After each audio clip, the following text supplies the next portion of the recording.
Welcome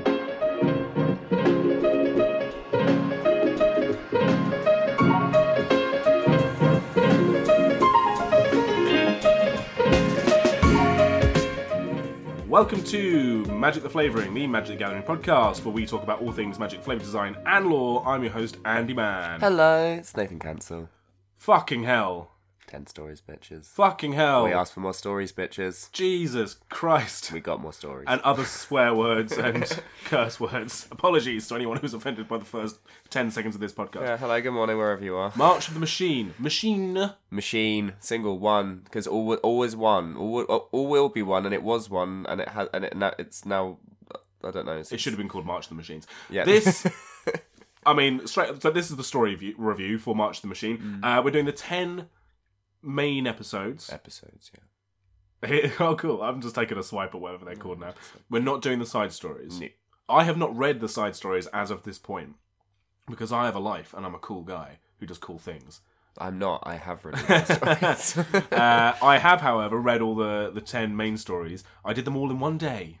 1 8-hour day, because I'm a bad reader. Yeah.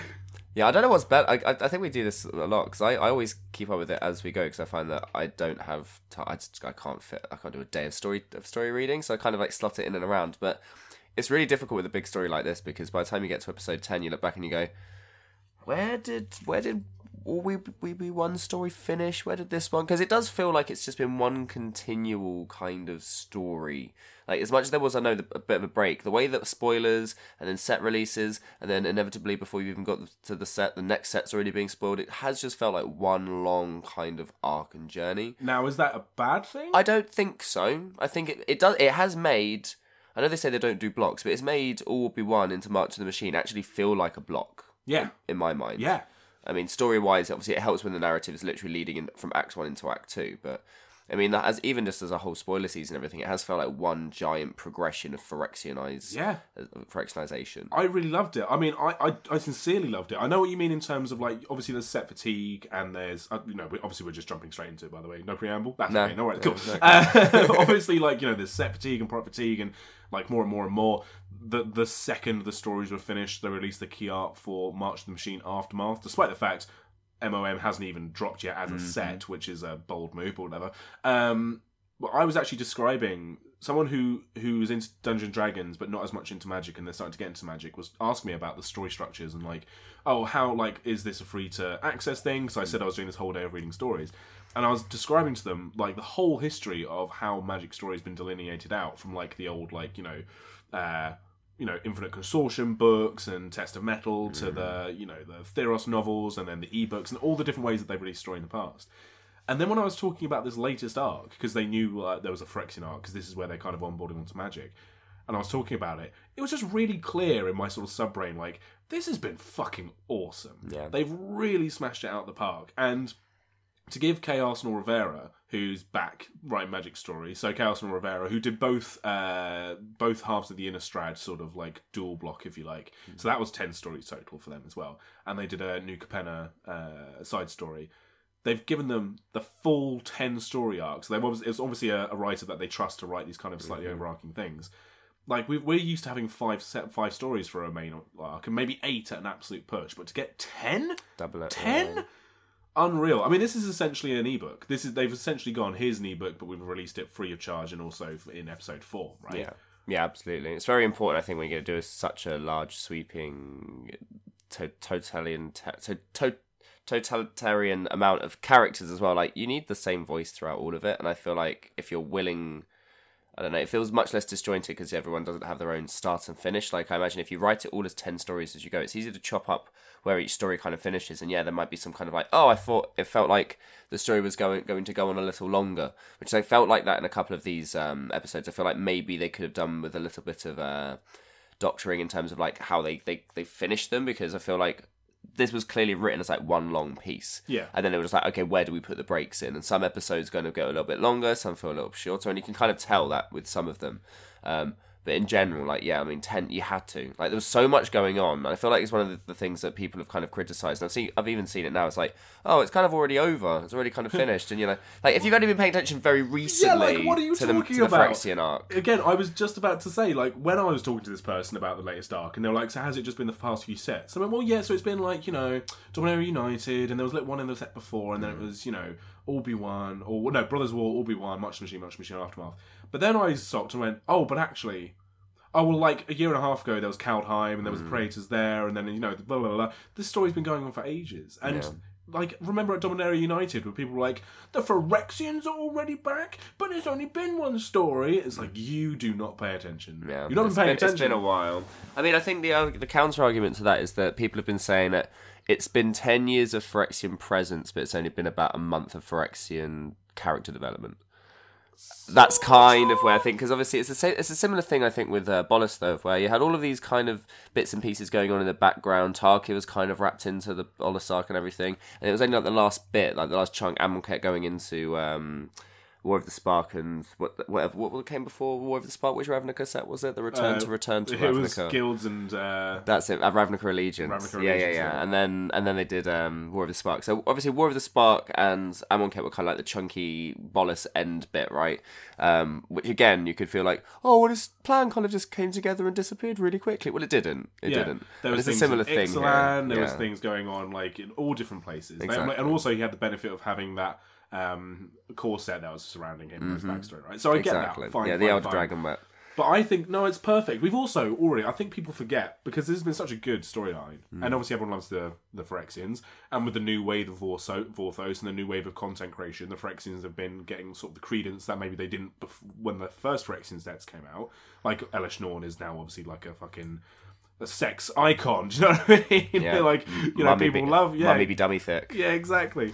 And that is in no small part to the thirsty efforts of the Magic community. But, like, we have already done the Phyrexians. They're not a new big bad. We know what they're about. We've done the Praetors before. It's not even just like, Yorgmoth and now, like, Elish Norn's here. We've had these characters before. So it does involve a bit of digging. Now, I think it was just right. And also, it's not over. No. We've got Aftermath. Yeah. It doesn't leave off. Now, before I do the story... I mean, I haven't actually done a big story breakdown because just... Jesus Christ. I mean, I don't have 3 hours in a podcast. No. I've done a very big overview of just what the whole narrative is. But last time Chaos and Rivera did a big story arc for the Innistrads, we were very open about... Like, had different thoughts about whether we liked them or not. And I seem to remember you weren't hugely fussed about their writing style. We don't necessarily slam writers because, writing's hard. Unless your name is Greg Weisman, in which case, fuck you, War of the Spark.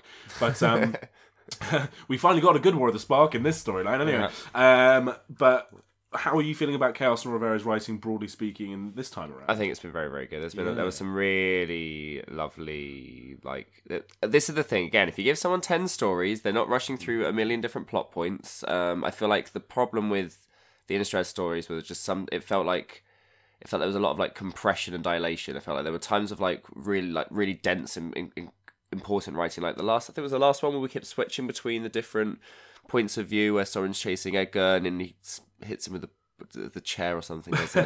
Okay, so remembering now, okay, maybe might not be the key point, but either way, give enough breadth to a story and you can do a whole episode based on Chandra and Nissa's cathartic reunion, as they ironically titled that particular episode. Sure. That's where this writing really shines, because I mean, actions, there's only so many times you can have and the plane fought back, bang bang, Gideon whipping his Cyril around memes. There's only so many you can kind of reiterate different action, whereas all the bits in between, all the character development, the really important stuff, every single one of the characters has been given a really good bit of justice. Yes. So I feel like the writing style has really done that, and with great success. Yeah, I think so.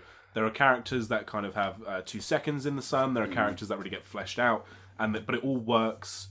We'll get into individual stories, but the fact that Liliana was absolutely there, but wasn't necessarily present with and you can tell that the writer has paid attention to past story beats and what they would what would Liliana do to react to hearing that Jace didn't come back. Yeah, that could have very easily been thrown away and not paid attention to, but it's been done in a way that you're oh, that's exactly how it should. Yeah, but in the main storyline, she's not the She's not the character. Whereas it's sort of been so easy to be like, cool, it's Jace and Liliana, and they always reference Gideon and blah, blah, blah, blah. But it's like, no, the important characters got their time, and the side characters were still given respect, but not necessarily dwelled upon. So, big overview. If you haven't read the stories, in which case, why are you listening to this? But just so we're all like kind of aware of to what sort of beat points we're talking about. The main story of the 10 episodes revolve around the Phyrexian planeswalkers invading their home planes and the resistance of those individual planes' peoples. Chandra, Ren, and a newly returned Angel Elspeth, which we'll talk a lot about this episode, lead the offensive against the Phyrexians on New Phyrexia, with Ren binding with Realmwaker Tree, managing to return to Ferry and Zalfir to the multiverse and to the fight. Notably, the Angels of New Capenna get a lot of sort of showtime in these stories and are able to use the tree's portals to travel to different planes and support with their particularly potent anti-Phyrexian skill set, which we'll talk about, I think, because there was a bit of a buried lead in the New Capenna stories that came full circle around here. I mean, I don't know. I don't. We'll get to it. Elish Norn is finally defeated due to a combination of the Planeswalkers' attack, the newly returned Zalfir to the multiverse, infighting between the Praetors, which they made the fucking mistake of doing during the battle. Yeah. Focus up, guys! Fucking hell, Jin-Cataxias. Like, poor show from the Phyrexians. And also her own warped idea of what Phyrexia is. Like, she showed her whole fucking ass there.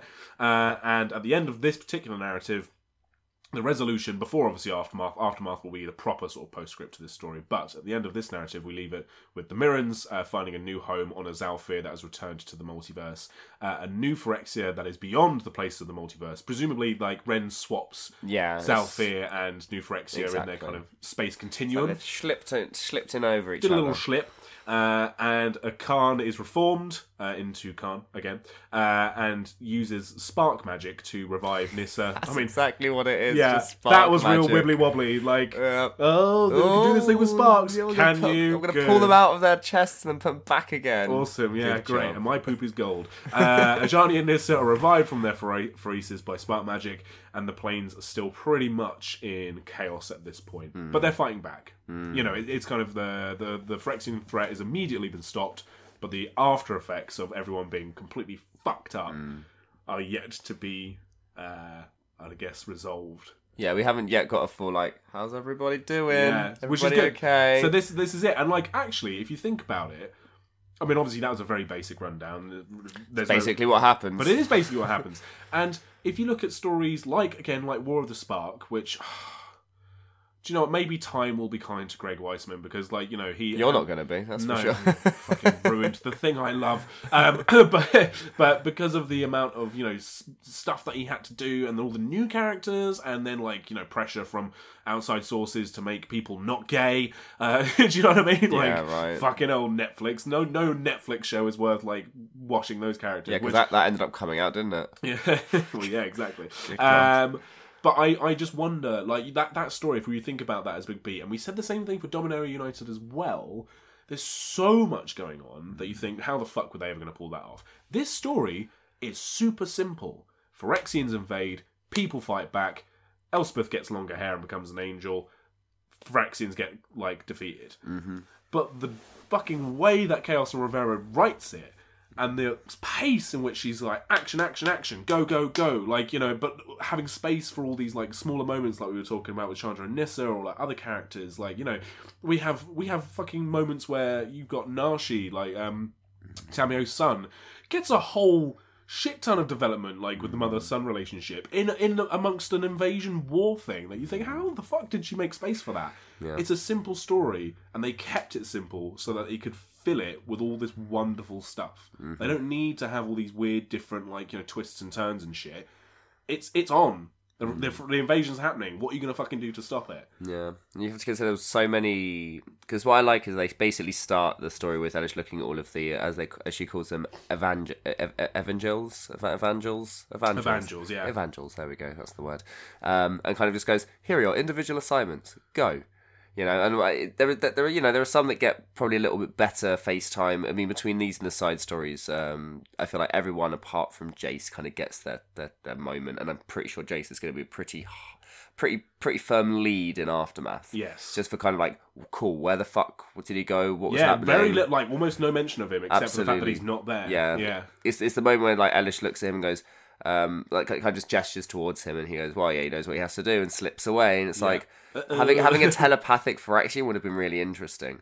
I think there is definitely, and you raised it, there are definitely some very large hand wavy moments. I feel like here, like the only thing I feel that did get a bit clunky is they're trying to wrap up everything kind of all at once. So they needed, for me, there were certain times where I was like, okay, cool, this is wrapping up, this is linked in together, the Ren thing with connecting to Realmbreaker, that's all cool, and then it's like, and then she's like, yeah, we've got to find Teferi. I was like, yeah, of course, right, Teferi's still in this as well, and it's like, yeah, and then the Angels have always been able to talk telepathically across planes, we're going to mount an assault back. I'm like, okay, and then there's that involved. I'm like, God, this really is like a multiversal, I mean, obviously it's supposed to be, It's supposed to feel like that, and it does kind of feel like everything's kind of all happening at once, simultaneously at the same time, because it is. Well, this is EDH, the story, isn't it? It really is. They've taken a bunch of EDH decks, and they've gone, let's just tell the story of how fucking Krenko can hang out with Ishin, you know? Yeah, so originally it was Elder Dragon Highlander, and then we take Realmbreaker as the word commander, and it just forced its way into every game through the fucking plane, which is rad. I think this is just high fan service, but in the right way.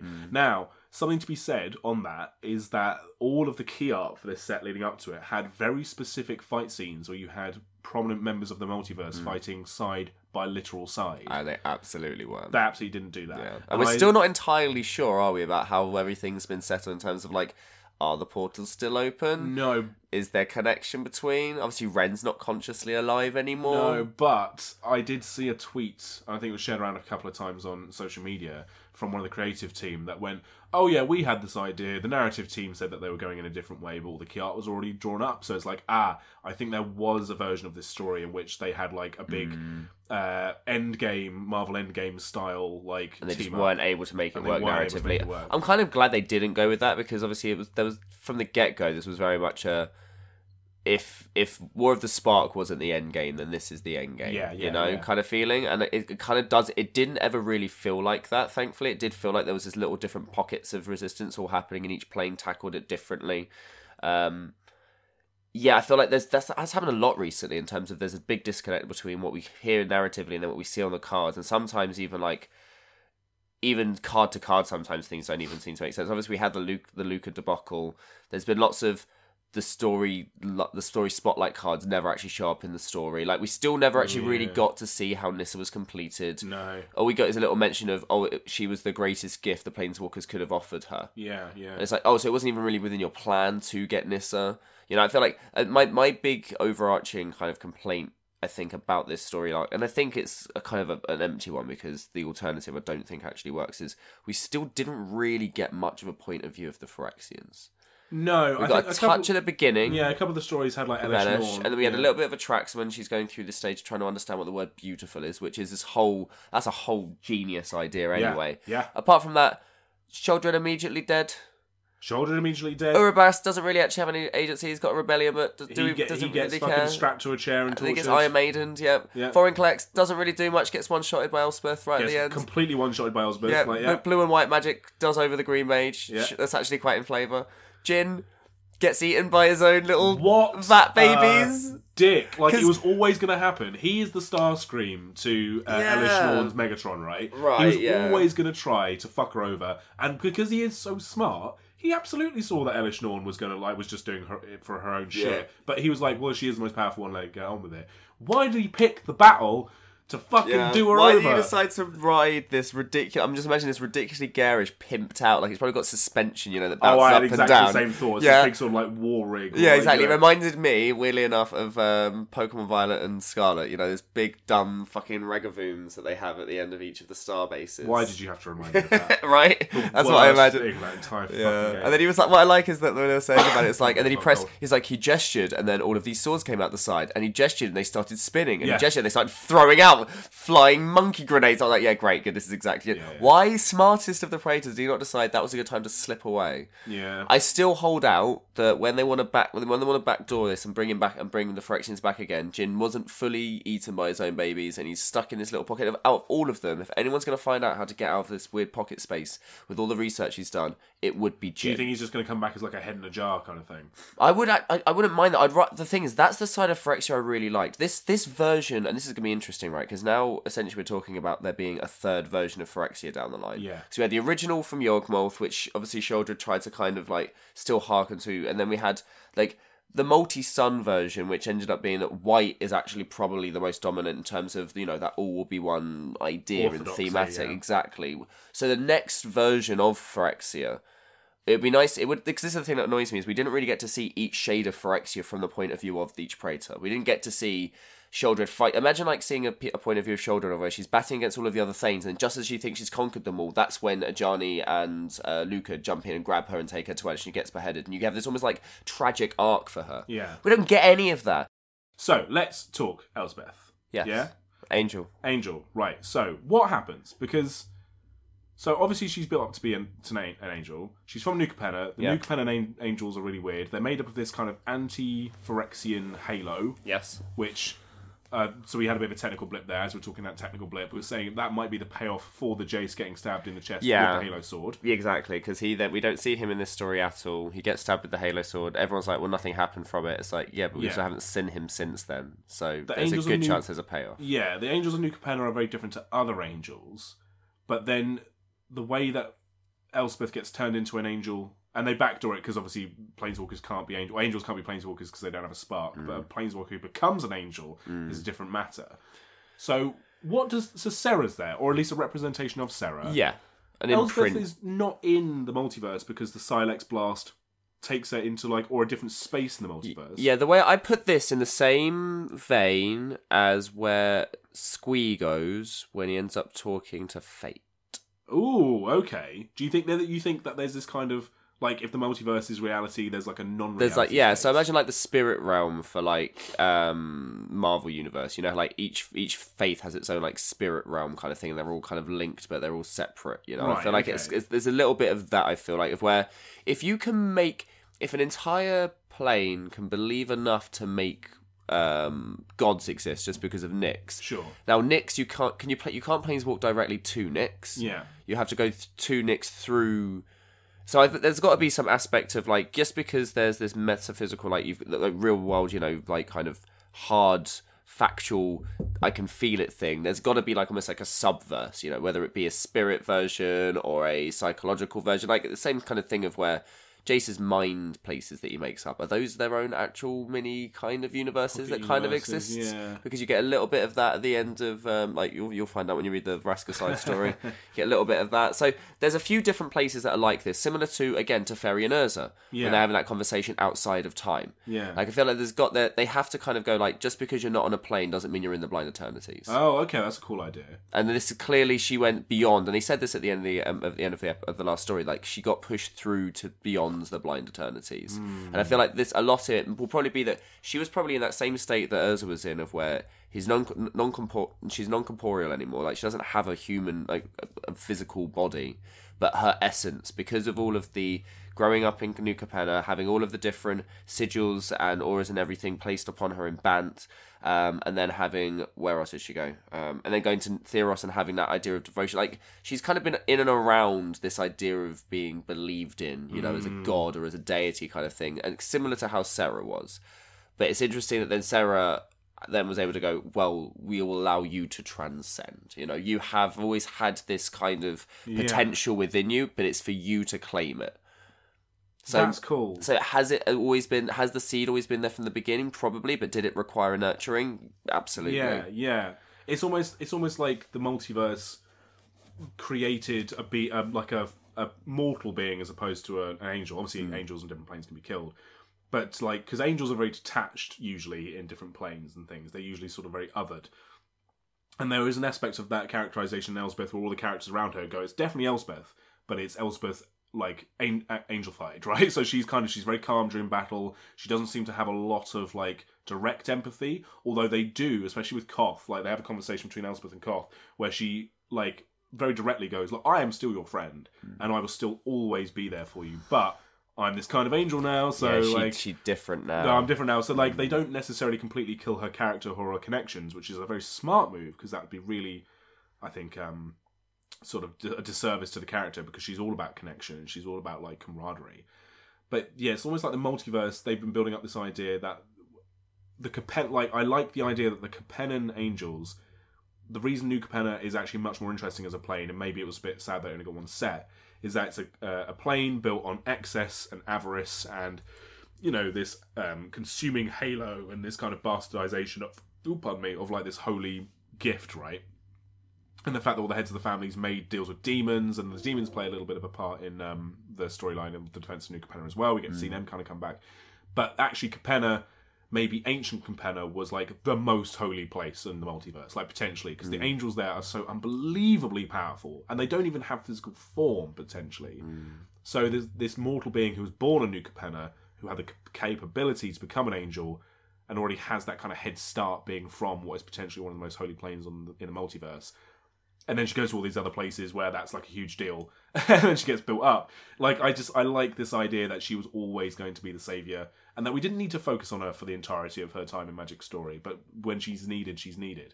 And arguably, I don't want to keep pissing off people like Jason Gideon fans and Chandra fans. She's arguably the biggest face in the entire game. I'd say so now. I mean, you've got Kaya and Chandra. I mean, Chandra and Elspeth, I'd say probably the two highest up there at the moment. Tyvar's coming in leaps and bounds, but Tyvar's great in his Tyvar's stories. awesome. Yeah. So I mean, there's lots to talk about Elspeth, and I love the fact that she's come back and she's got this kind of battle lightning angel aesthetic. She's got God's End back as her sword, as opposed to say the Shadow Spear or the Halo Sword, whatever it's called. I believe it probably isn't actually God's End. It's just probably whatever she fancied to like as a combination of all of it, kind of as one. Because it's a sword, but you see in the art, it's got this big long double like Zweihander handle. Yeah, it's like a broadsword. And then, but she can extend it to spear light through people, like she spears light through Elish Norn and all this kind of stuff. She doesn't kill Elish Norn. Khan kills Elish Norn. Khan kills Elish, yeah. Well, one. Well, let's take a wind back on the Elspeth thing. One thing I think was really interesting with her journey was that we got to see her choose where to intervene. Yeah, that was a big thing. Sarah was like, we can only bring you back in one place, and you'll only have time to save one place. Because story by story, you get a couple of them that have a similar thing to the Dominaria United stories of where Teferi's kind of like just creeping in on different moments of history and just seeing how it is, and you know, and it's the same similar thing of where they had to kind of go through the different places, and she had to say, right.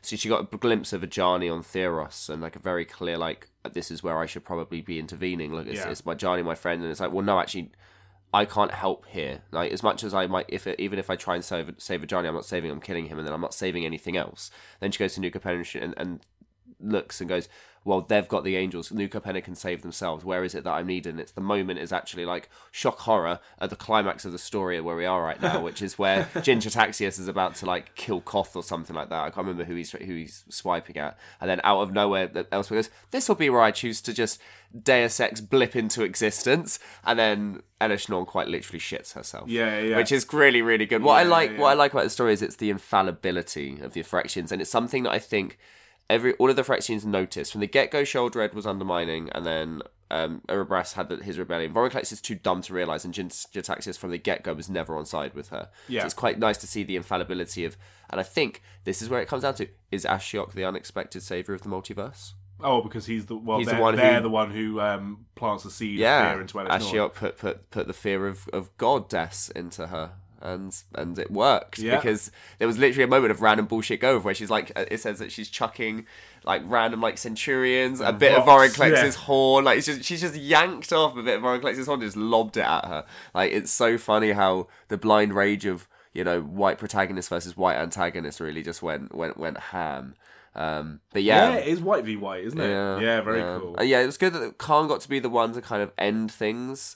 Like there's a really good bit of 1 second. Yeah, I mean, I'll let you read the passage because I think I know which one it is. But yeah, there's a thing where Khan was very much looking to be the protag of this story arc because he was the one who kind of rediscovered the Phyrexian invasion and shit, and then very quickly just got literally dismantled. Yeah, and you're like, oh fuck, oh shit, sorry Khan, you are tragic and pathetic, and your story will never have a happy ending. Yeah, but, he's just disseminated. Also, it's interesting that I never knew he could just build himself a new body. I'm like, well, of course he can. He can construct metal out of Why nowhere. didn't he do that ages ago? Yeah. He was just floating around on a table, being like laughed at by Tezzeret. There's lots of like if you can't give it, don't question it because there wasn't enough time to explain it, kind of things. You just have to go because my biggest question of this arc was how are the Mirrodins still alive?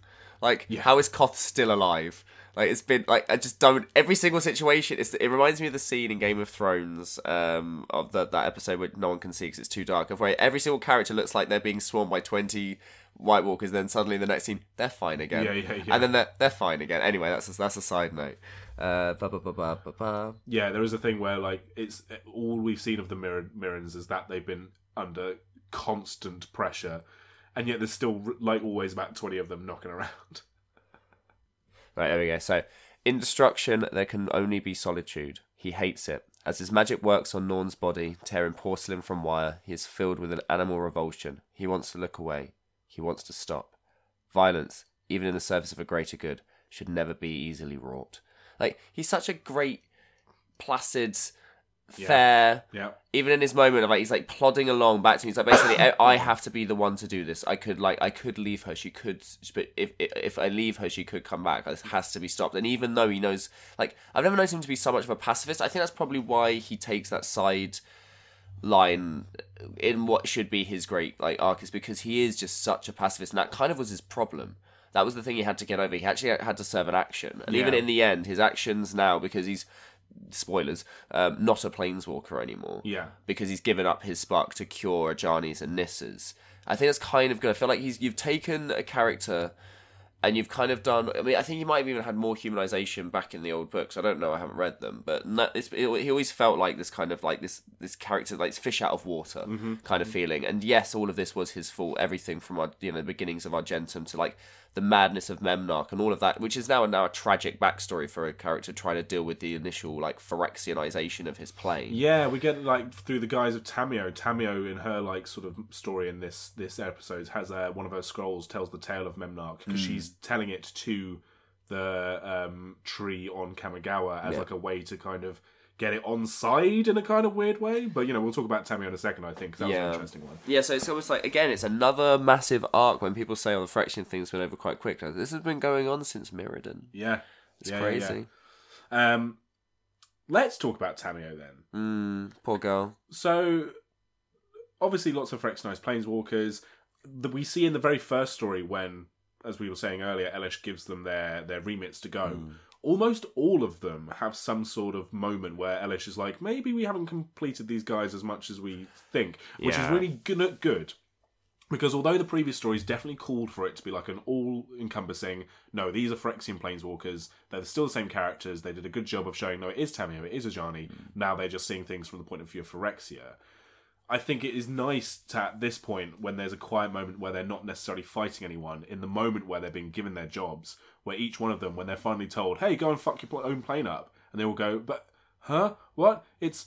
Really? Like, Tamio kind of lingers a bit too long. Ajani's maybe a little bit too smart. Ajani's side-eyeing as well, because he's side-eyeing, like, knowing the questions that are being asked of other people, of like, then what to ask himself. Luca basically just goes, yeah, I'm going to conquer the plane. And Anish goes, yes, I know you're going to. How are you going to do it? But I think that's an interesting one, because when he says, I'm going to use the monsters against Ikoria, and she's like, in her own mind, Chaos and Rivera writes her saying, why aren't the humans already kowtowed by the monsters of Ikoria? It's like she has such a lack of understanding of how, fleshy people are able to withstand their surroundings. It's like, it's a really good little story beat, actually. But yeah, so Tamio goes back to her home plane. She has that little blip of like, oh, I don't necessarily, maybe Phyrexian Tamio doesn't want to like complete her own like plane. She gets on with it, and then we have her Nazumi's son Nashi's kind of in the fray. Kaito is there with Nashi. They're climbing Pasaju, the World Tree, to get to Tamio. Nashi tries to reach out to her as a son does to a mum. that's a very sort of tropey thing, but it's good for this storyline of like, you know, the child going like, "Mum, do you remember me?" And then like she gets all Phyrexian on his ass. But there is a moment where, with Tamio's defeat at the hands of the Wanderer, where it seems very clear to all the characters concerned that Tamio basically let herself be destroyed. And we have that iron-bound scroll that has been there all the time, and people are like, what is this like spell? What's this magic? In the Emrakul storyline over Shadows, people were like, oh, okay, it's like the most ultimate spell in the universe, this, that, and the other. And it turns out something very simple. It's the essence of Tamio herself in Kamigawan, like, kanji magic, if you like. Exactly, yeah. It's like an imprint of her memory. Yeah, so we now have Tamio back in a way where she's basically in a magical floating version of herself. She's an enchantment creature. She's an enchantment creature. She is now essentially a kami, right? Yeah. So that's kind of cool. And it's a really nice end. Because people... I don't want to keep battering on people that were babies about this, because we've done every episode that we've recorded since it happened. But people really flipped their shit when Planeswalkers got completed and didn't handle it in the most graceful of way. Yeah. Characters need to be able to die, right? Or whatever. But this way we do get to have our cake and eat it. At the end, she was a Phyrexian general. She did fuck up Kamigawa, but Tamio was still in there and, like, subconsciously had a way to bring herself back. Yeah. Cool. She sorted her own shit out. She didn't need wibbly-wobbly spark magic. No. Though I guess kind of technically she did just to stay alive. Like, she's like, hey, I'm now a story. Yeah, she is a story herself. Yeah. I think one of the things that was kind of nice is that there was also this build up of like, oh, what are these big scrolls? Are we going to get like a massive payoff about them? And I don't think we really do beyond just they're destructive. They're usually stories about construction or deconstruction of civilizations and that kind of thing. And that's all you have to do is basically sit there and start reading about the construction, but think about it in the opposite way. Yeah. And then everything started rupturing. At the end of that story, we get another, because those paragraphs where it's the scrolls are formatted differently to the rest of the story, so you can make them out. She tells a story of a hero in white saving the multiverse, which we presume is about to be Elspeth. Yeah. Was that Tamio as a Phyrexian predicting the end of Phyrexia, or was that like I think this is probably a story. This is the line that before it goes to it probably jumps to the end of like so.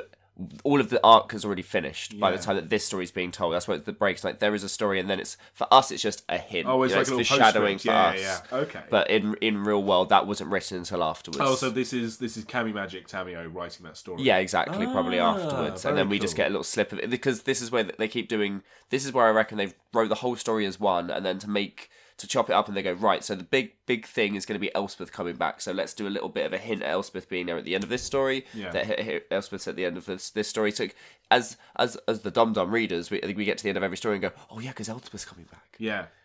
And then the whole build up of this arc is just because Elspeth's coming back. Right, yeah. Cool. And to be fair, the payoff's pretty bloody good. Yeah, I loved it. I'm quite happy. The thing that kind of annoys me a little bit was that's the thing that kind of rubbed me was when like with this big build up for Elspeth coming back, just for it to be like, but also Teferi's coming back with Alpha. Yes. And then but we've also got that, and that's where but we've also got kind of things kind of maybe ran out. I mean, it would have taken it's going to take the whole multiverse to do it, right? Yeah. So speaking on the similar thing, we've just spoken about Elspeth. Ren.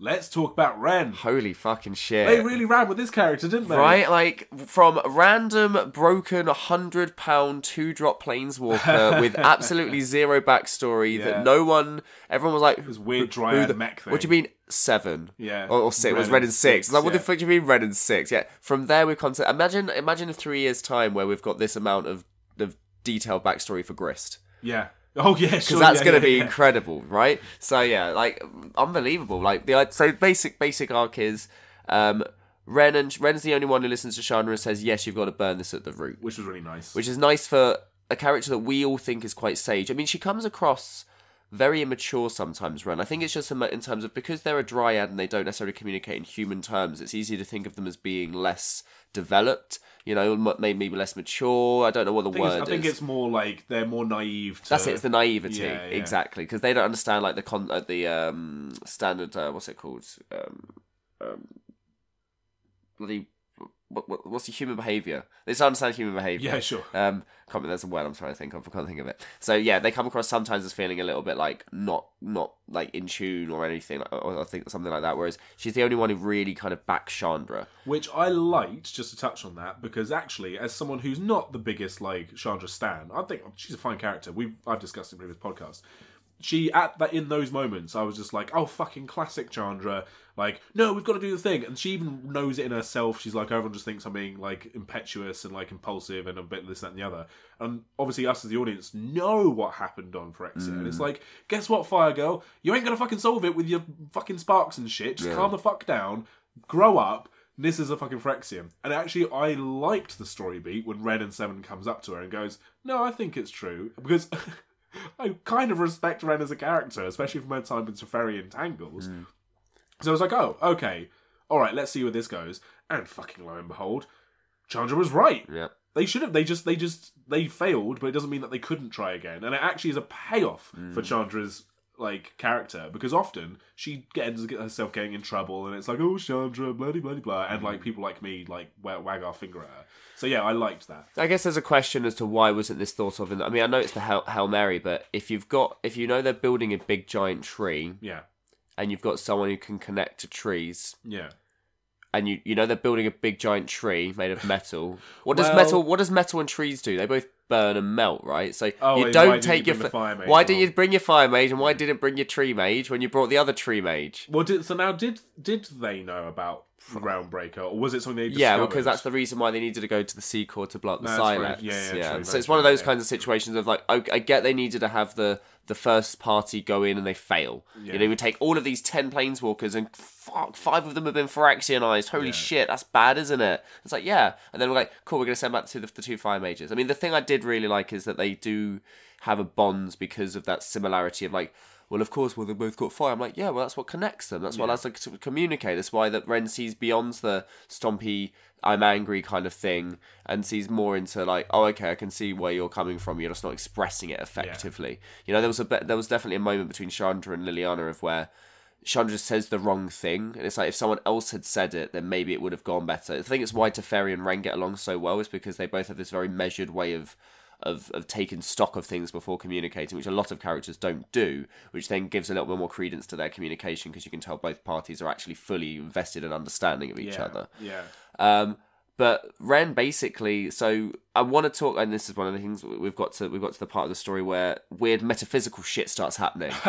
The whole how she describes connecting with Realmbreaker, and how there's like this little tiny voice, this little like, and it's a him, and he's all the way nestled in there, and she's got to use her fire to protect the little acorn from all of the oil that's kind of coming, and then the two of them kind of almost like unshed the Phyrexianization of themselves, and the way she kind of has to like, and then when she finally connects to Zalfir, because it's even funny when she says something along the lines of, well, we're trying to find, like, she's like, I'm going to close my eyes because I can't find something that's unfindable if I'm trying to see it. Yeah. And it's almost like you have to like kind of slip out of thinking to be able to think the thing that's unthinkable. Yeah. They finally find it, and for Zalfir, it's almost like she blips in, talks to Teferi, blips out, and then it's been like maybe like an hour, and then she blips out, it's been like a day, and then she blips out, it's been like a week, and she goes, oh, so it's just a fairy, and then there's like 10,000 people for her. She's like, where did everyone come from? Oh my god. And like even all throughout the entire time, she's like, I'm not going to make this might be the last time, kind of thing. And because the fire is starting to consume that. Yeah, exactly. There's only so much that she can do as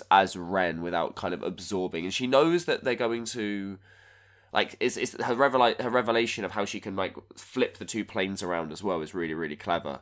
But this idea of where she knows she's going to exist outside of time and space with everyone, and it's basically turns around to Realmbreaker and just goes, but as long as I'm with you, and Realmbreaker goes, yeah, as long as I'm with you, buddy. Oh yeah, it's really cool. It's really cute. It's also a really nice in-depth look at what Phyrexianization and Phrasis actually is, because if we take the acorn that is Realmbreaker, the him that is Realmbreaker, as say just that's the tree. So Realmbreaker is still a tree, even if it's a Phyrexian tree. And the oil that's trying to get to it is the Phyresis. You could say the same thing about anyone else that's been infected with oil. They still do have the thing inside them, but it's the other voices, because there's like seemingly Realmbreaker is fighting against Ren and is like hurting Ren, but that's not the tree. That's the Phryresis trying to like infect everything. When she finds that voice and she's trying to protect it, so it does make more sense, like how you can cure Phryresis, and that actually maybe it's not the be all and end all. So it's a nice little like foreshadowing to the Planeswalkers having something of themselves in there. But and she calls Realmbreaker 8 sometimes as well. Yeah, that's really cute. She's Hey 8. It's quite cute. But then the card is Ren and Realmbreaker. Ren and Realmbreaker, which I think is probably fine. Yeah, isn't the story called Ren and 8? I'm pretty sure. Am I being silly? Yeah, you're right. Yeah, you are. It is. Yeah. It's called Ren and 8. Yeah, so I think that's the age they want to go by. I mean, I guess because that's the big thing, right? Is there wasn't. Again, a lot of explanation as to how does it work that you've got a Phyrexian world tree. And I think she does a really good job of getting into the nitty-gritty and going, I'm going to explain it. And it's one of the things that we really liked about Tangled is that we got to kind of understand Thai magic from Teferi's point of view, and then also from Ren's point of view. Yeah, and it's really interesting. And I'm pretty sure I said the exact same line during that conversation. It's really interesting to see different perspectives of magic told from the people doing the magic. Yes. Because obviously we don't know, so it's nice to and do it in a way that's convincing enough that I'm like, oh, when did you go and meet a dryad? Yeah. When did you have a conversation with a dryad? This is very believable. Yeah, it's very cool. And it extends the metaphysical multiverse. Like, one of the things that the Phyrexians have done that's really cool is they made bloody Realmbreaker. Yeah. And it should, for all intents and purposes, be a stupid MacGuffin that doesn't make any sense. And all of the stupid MacGuffins that don't really make any sense all have been written in a way that makes sense. Yeah. They're believable. They add to the dimensions of the multiverse. I don't know what this big-ass things are now different threat that they told us. Remember, they were like, this set's going to change the face of magic. So the tendrils of Realmbreaker were being removed, right? Were they? Is it ever explicit? Well, that's it. So I think the thing that's different is now much like how Kaldheim, because that was the point of Kaldheim. Well, the Kaldheim apparently is the world tree's burnt. It's destroyed. Well, yeah, but they might have doom scars still. But I mean, this is where Aftermath's going to do a lot of fucking heavy lifting. I think now there's going to be like a Doomscar style event with different planes. Right. So like the barriers between have now been so breached that it's just kind of one big. It's going to be like it's going to be very Nyx. It's going to be very. Okay. Because what was it? There was a thing with Theros where Ajani was like, "Oh, you're going after their gods." And that was only half the story. Well, yeah, because she wanted to I think she wanted to shut down the devotion that Theros had towards. Well, she basically wanted Elspeth to hurt in all the ways. And we didn't get a payoff for Theros necessarily. Actually, it's a lie. Because as she came by, I think the idea is it was supposed to distract. Fuck, I just realised. Was Elish Norn playing 4D chess? Did Elish know that Elspeth was somehow coming back and wanted Ajani on Theros, converting the gods to try and distract her enough? Because Daxos speaks to her. Daxos is like the anchor to Daxos, and all he does. I don't think Elish even knew this was ever going to happen. But it's almost like Elish planned for Theros to be this massive distraction to always get Elspeth not to go back to New Phyrexia, not to go back to the right point. Very possibly. I mean, yeah. It's not explicit, but she does state to that to Ajani like this is a greater purpose. I want to hurt her heart. So I think the big change, the big A is going to be that maybe some of the Planeswalkers are going to remain a little bit Borgified. Do you know what I mean? Yeah. They're going to be more Kiat from Aftermath maybe shows that Lahiri doesn't have sword hands anymore. No, very true. But how is that going to work? Who knows? But I think they're going to play around with the idea that the multiverse, because we said this with War of the Spark. One of the things that came out of War of the Spark is Ravnica now explicitly knows that it's part of the multiverse. Yeah. It can't not. Oh, true. Every plane knows. Every plane knows. And they've all got this random metal just kicking about. Yeah. I guess also the big question mark for me is glistening oil just suddenly rendered inert? ? Because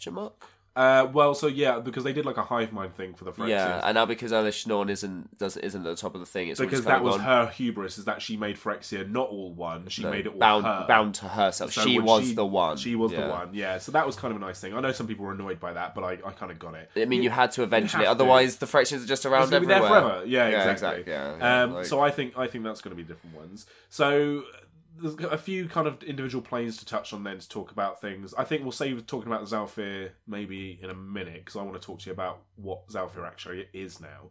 If we talk about Nuke Penna, the Angels now all over the place. That's another thing that's different. Park Heights was dropped on Atraxa. Atraxa. We got lots of things about Atrax's backstory that we didn't quite know. Atrax was really explicitly, interesting. she was an angel. Where was she from? Yeah, because that's the thing. Mirrodin, none of the denizens of Mirrodin are from Mirrodin because Memnarch brought them all through the soul traps. So which plane was she from before? Was she potentially a... Is this why she had Is this why she had such an aversion to it? And we don't see her body, but it quite specifically says we've dropped a bloody building on her. Like Riveteers, go my Riveteers! They were the only ones that were doing anything. It's funny because there's a thing on the internet where it's like we know why the tracks were only a 7/7 because walking skyscrapers in 8/8. Yeah. It's just like really good. Yay, accidental flavour win. So Capenna's obviously doing that shit. The Maestros were the ones that obviously got done. I also didn't realise that Parnes was Anejo's daughter. No. Or Parnes, or was it Iran? Errant's is Anejo's daughter, and yeah. Parnes is Errant's wife. They get married. They get married. So his daughter-in-law. Yeah. So they're doing that relation thing. there. The angels are fully back. The demons are now back, and they said there's a price to pay. So I think the next time we go to Capenna, we're going to have a lot more demons running around. I feel like Capenna's now really high up on my list of interesting planes because it's no longer just really interesting. Big glitzy city. Let's do an Art Deco. They very much said let's do an Art Deco plane. Cool. Let's just make it around one city. What's the backstory and stuff? We'll figure it out. Something about Phyrexia. Blah blah blah blah. And then it actually ends up being really important. So let's go back. Let's see how everything settled down. Kaldheim, the World Tree's been burned, but there was, I think, the relationship between Tyvar and his brother Harald, the black-green elves that are the kind of ostracised race in Kaldheim, and are like, they sort of feel like they're the true rulers of Kaldheim because they have the old pantheon of gods in that story.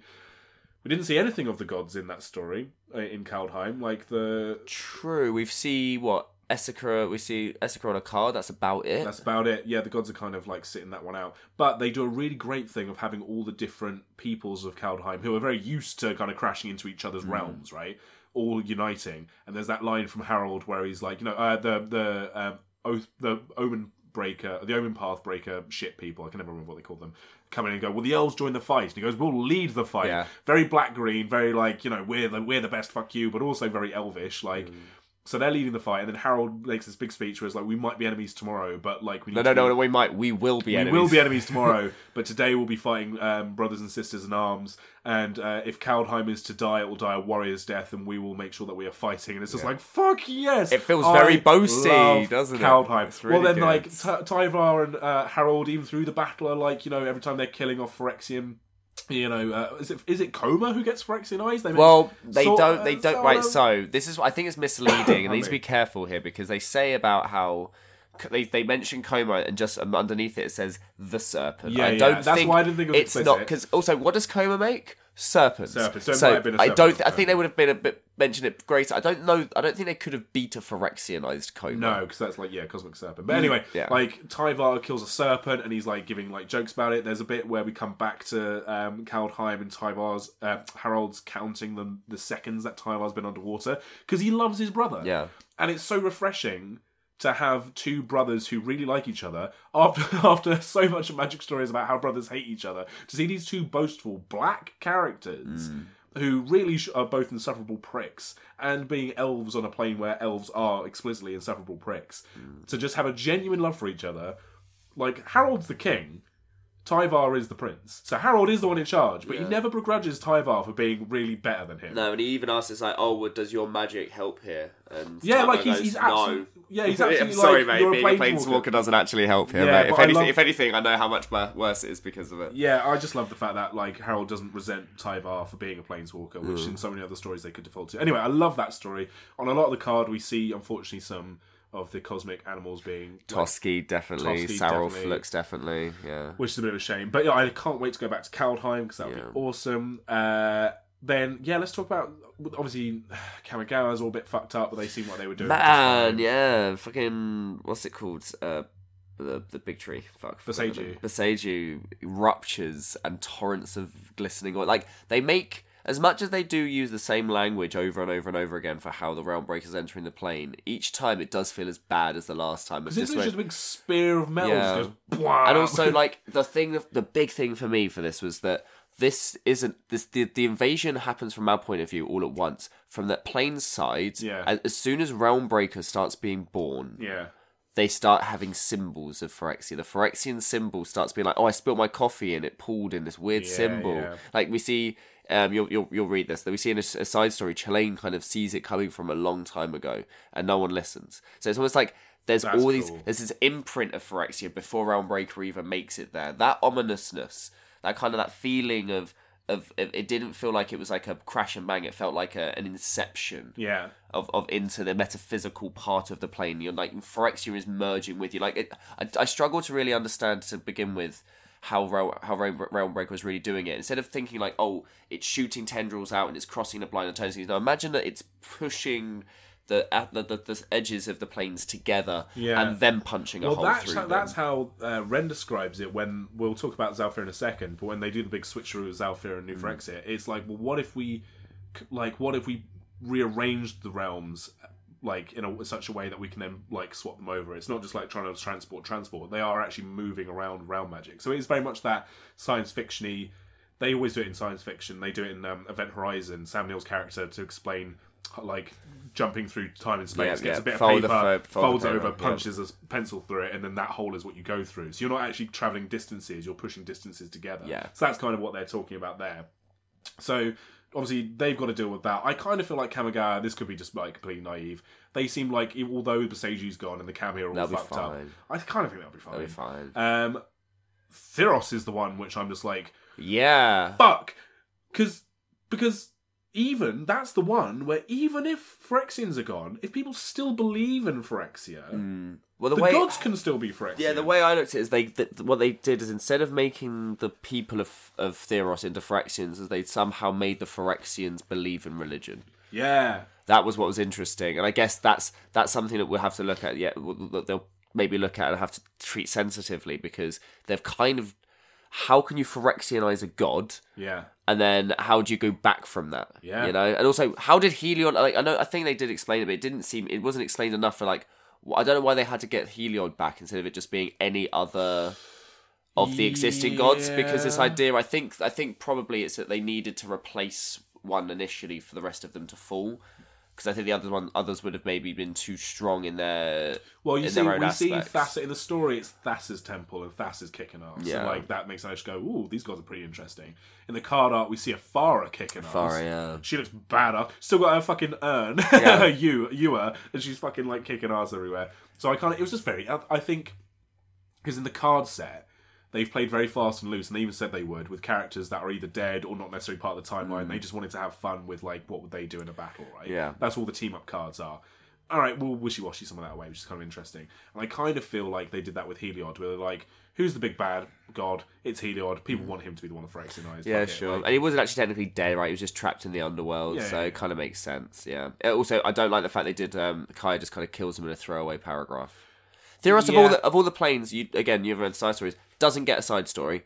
That was all you get of Theros. Yeah. And it's kind of like, for this big lead up, and also we still haven't had, like, we never got a point of view of a giant Aftermath. We'll probably go through it. Sure, whatever. We'll wait until Aftermath's done, I guess, to have any real, like, critique over what was missing from this story. Because the things that are missing, I imagine they're aware of, and they're going to put in Aftermath. Because I think overall it feels like they knew all of the different things they had to fit into it, and they've done most of it, and the things that haven't managed to fit, they've gone, cool, we couldn't fit everything in, so we're doing this crazy thing, we're trying this new thing, guys. Yeah. It's called Aftermath, and it's like an extra separate block. It's like, you needed 2 blocks, you needed 2 sets, didn't you? And you don't want to admit it, but you needed 2 sets for this. 2 sets block structure is the best. It's the best, yeah, isn't it? So you kind of felt like you realised that you need to do a second. Yeah, that's what I thought. Well done with sets, guys. Yeah, no, they're not. We're trying this whole new thing, guys. It's like, it's the same set, but you had to split into 2, right? It's like, no.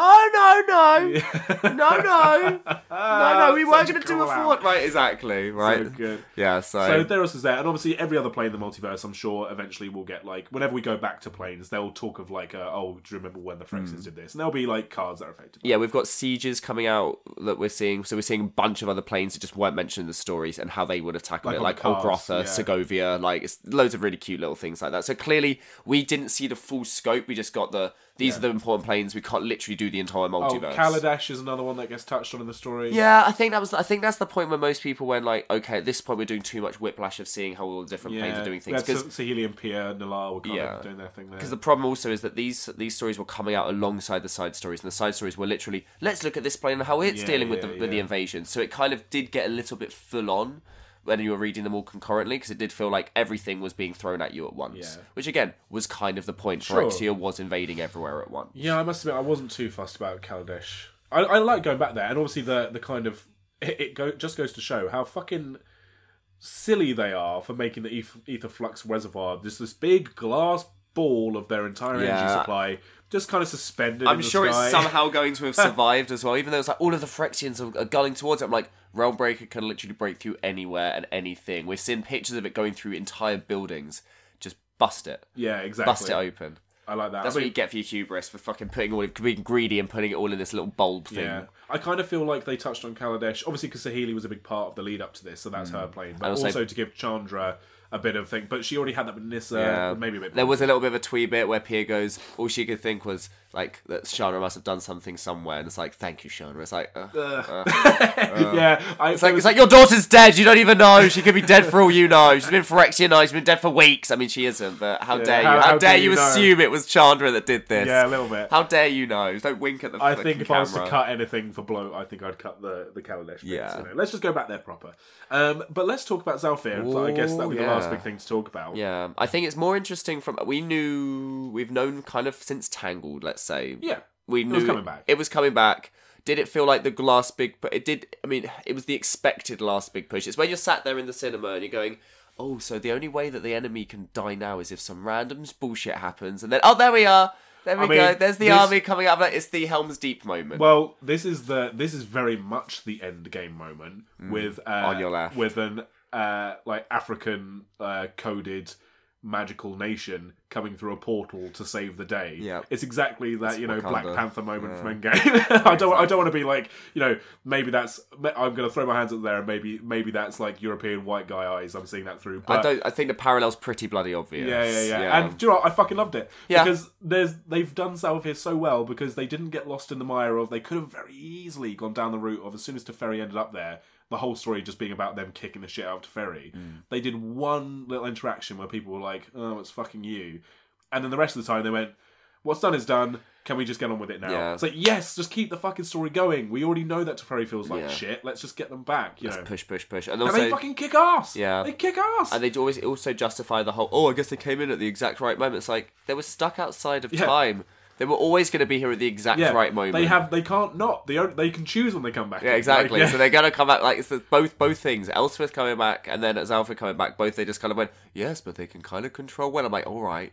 I like cover your ass there a little bit, aren't you? That's hey, these kids on Reddit, they can't pick holes in my story. Yeah, it's narrative relevant. Exactly. Oh, I set this up. It's Chekhov's gun. Yeah. Exactly. Yeah. So they come back in. They're doing their thing. They're totally prepared. They are sort of... They've been preparing for Phyrexians the entire time, just not these ones. But you know, you sort of think, you know, potato. Yeah, exactly. It's metal and it's metal. Kill the metal stuff. And they've got kind of cool magic-y stuffs as well. All their wizards and mages and shit. Yeah. It's also very much is they make a point for like 2.5 stories of pushing like just how back against the wall everyone is. Like, again, I still ask this question of how the hell is Koth still alive? Every time it's like, there's only a handful of Mirrans, and then 2 stories later, the handful of Mirrans that are left. I'm like, how many hands? How big are your Vidalcan hands? Yeah. Like, how dare you tell me there is still Mirran resistance? Like, the last picture he had of Koth was in a Phyrexian arena. How did you get out of there, Koth?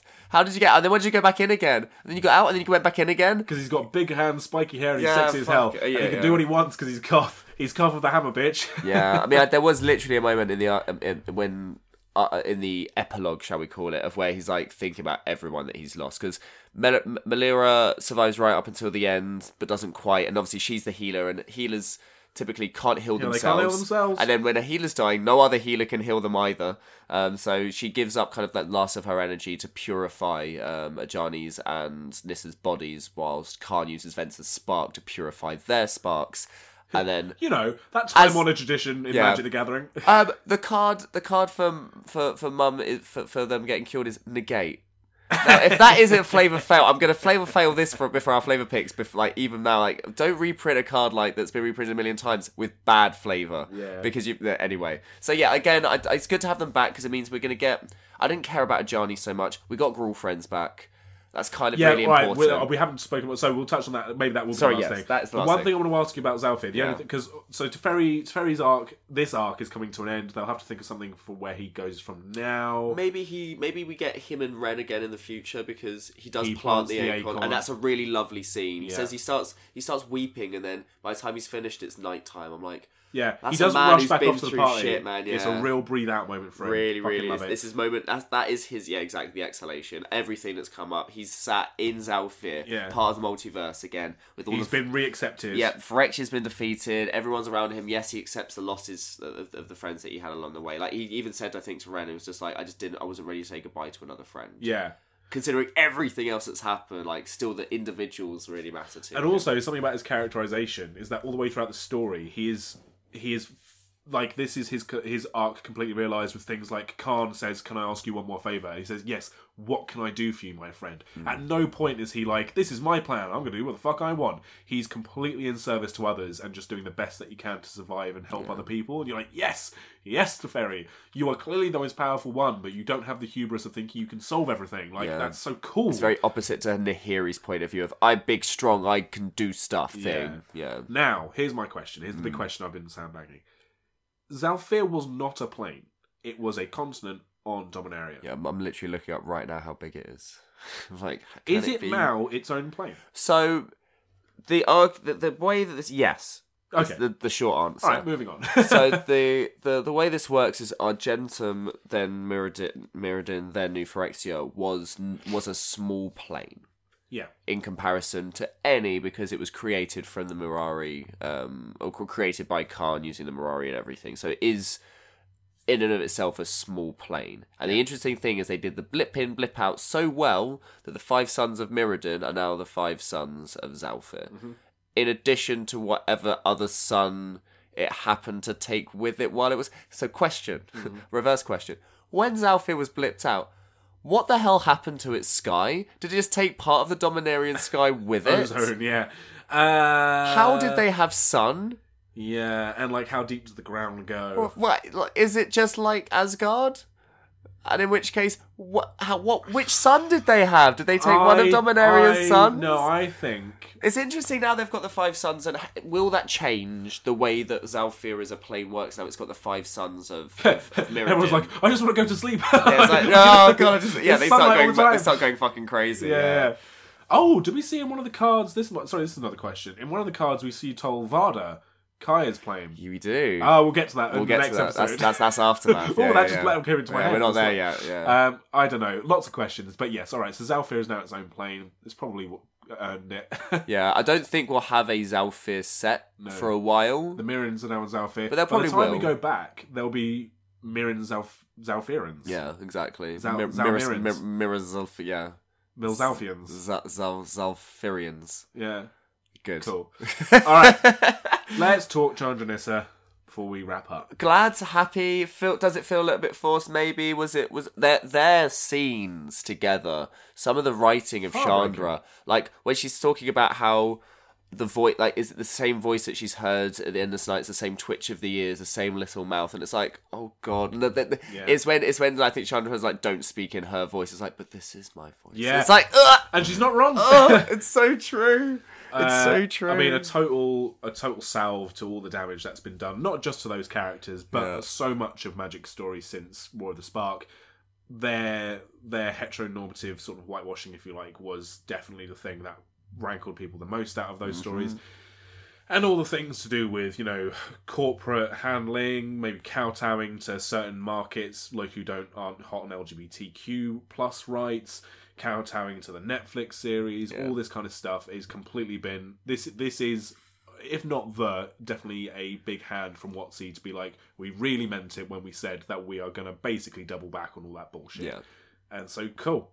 Yeah. And to put it in the hands of Chaos and Rivera, who's a big Magic the Gathering player fan, who's, is probably just the best person to handle this kind of story, I think. Yeah, I guess you have to take a little bit of the corporate decision was probably made just to save face and save them. And at the end of the day, they wouldn't have made the decision if they didn't think it was going to make them money.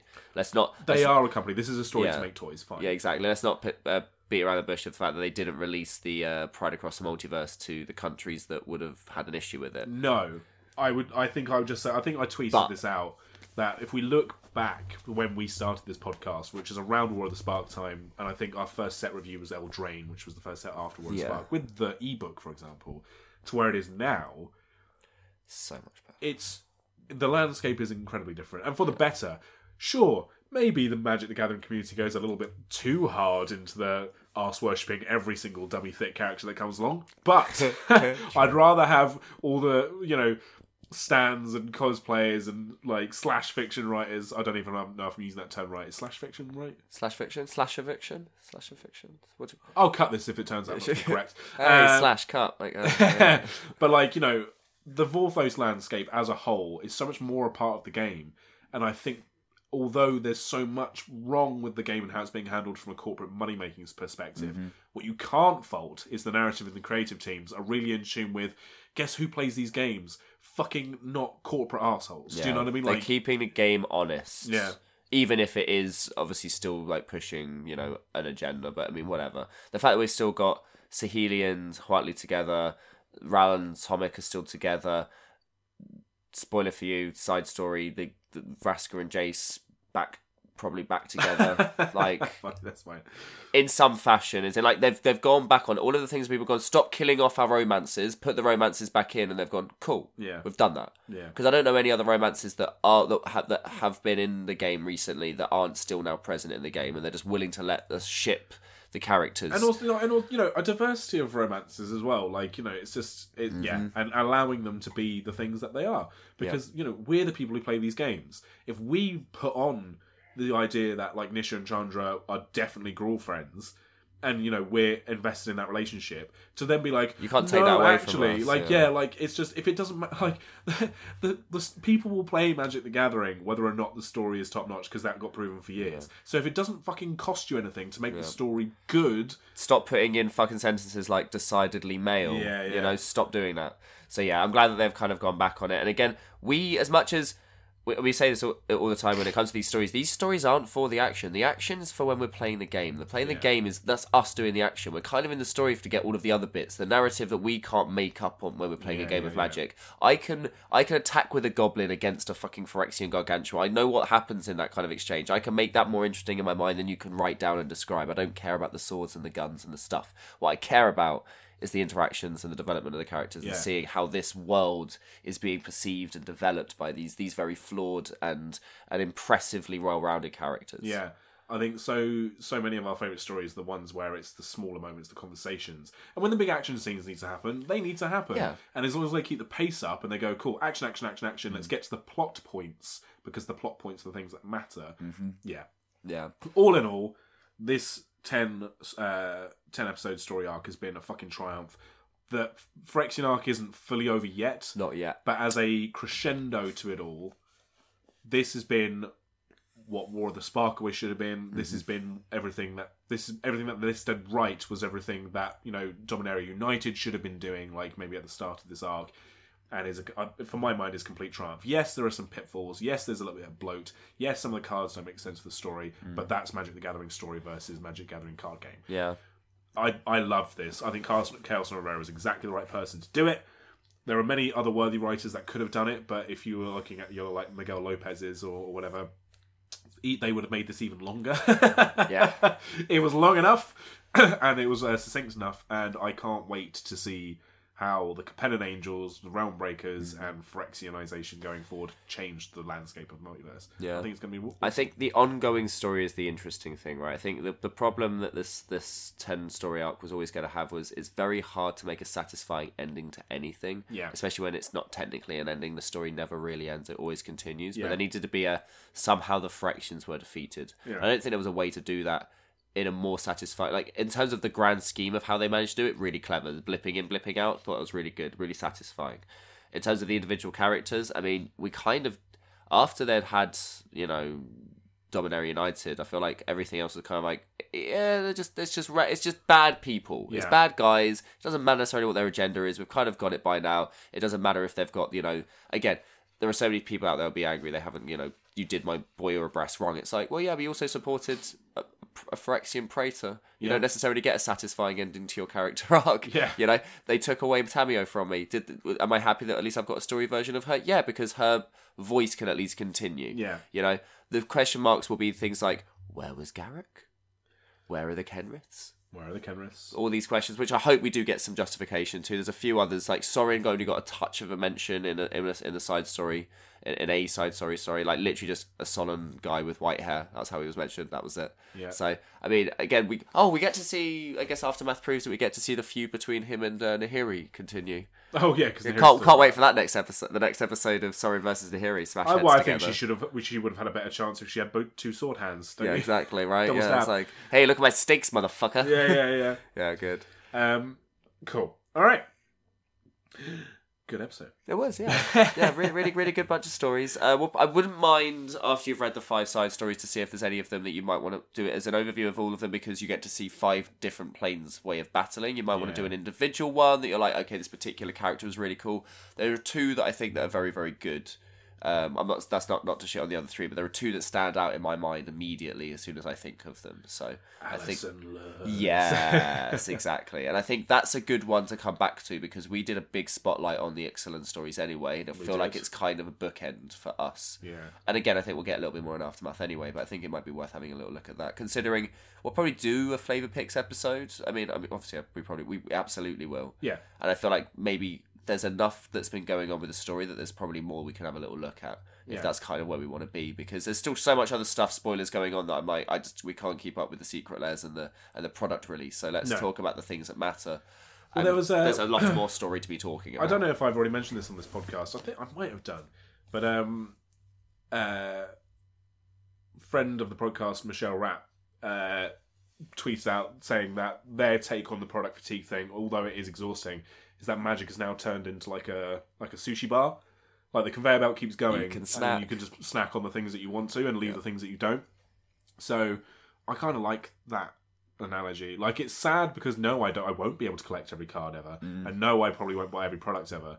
But the ones that I do care about, and then other people can care about other shit, but we're all playing the same game. So sometimes it's nice. Like, I know for other people it's not quite the same, but playing the game as a player, I do like the fact that someone will have a deck that might not have any of the same cards if I'm playing EDH that I do. I might not have even seen half of them. That's kind of exciting. Play diversity is really interesting. Story diversity is really interesting. Collectability, ooh. But it's a trading card game, not a collecting card game, right? Yeah. Is it a playing card? What does it say on the back? Deck master. Good. Well, that's ambiguous. Well, do you know what? That's a little insight to how fucking obsessed with Magic the Gathering we are. We're literally sat next to a table full of Magic the Gathering cards. Yeah. Don't build 3 color commander decks. It's fucking impossible. You just end up with a pile of 200 cards, and then you're like, I don't even want to build. I don't want to build it anymore. Just build Ishin. No. You know, he sat right there on top of the pile. You don't want to build him again. He was already, I don't know. Because he's like, where was it? He's like fucking like number 12 or something. I can't do this anymore. I remember when you used to play your Merrin of Clannel Toth decks. Hey, don't judge me. You played Azuri out of the box. He's ranked 9. I can't play a top 10 commander. I'll never live it down. What's the other one? Mind Razor. What's Brosh, his name? Nakuza. Brosh. Anyway, we're getting off topic. That'll be our little wrap up. Thank you so much for listening. This has been Magic Flavor. We'll see you soon.